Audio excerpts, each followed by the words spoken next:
ولسه مستمرين نتكلم عن طرق التغيير وأنواعه. أنا هند صلاح وانتوا بتسمعوا محطة التحرير، تحويلة من خط الوجع.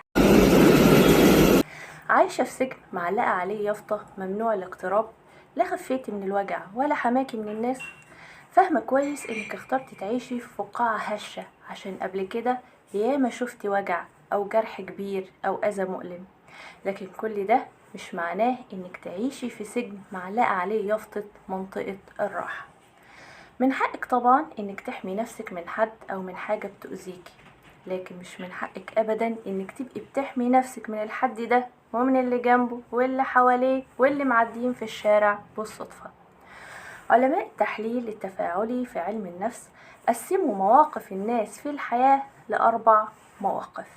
الموقف الأول I am not okay you are okay، يعني أنا شخص سيء وانت زي الفل، وده بيحصل مع الناس المكتئبين أو اللي تعودوا يقللوا من نفسهم. الموقف التاني I am not okay you are not okay، يعني احنا الاتنين وحشين والدنيا نفسها وحشة ومفيش فايدة زي ما قال سعد الزغلول، ودي الناس المتشائمة والناس اليأسة.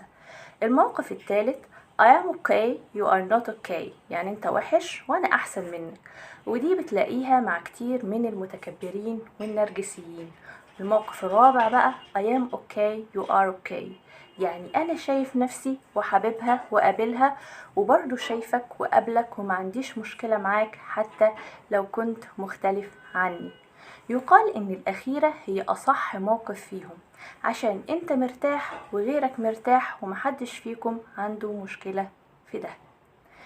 لكن لو الموقف ده كان بيعبر عن انكم مبسوطين بس من بره عشان كل واحد في حاله منعزل عن الاخر، يبقى في الحالة دي كل واحد خلق لنفسه فقاعة نفسية منفصلة، عشان يعني انا تمام وانت تمام، المهم محدش فينا له دعوة بالتاني، فتكون سعادة وسلام نفسي في الظاهر بس، لكن الباطن كل واحد فيكم ساجن نفسه في منطقة الراحة بتاعته.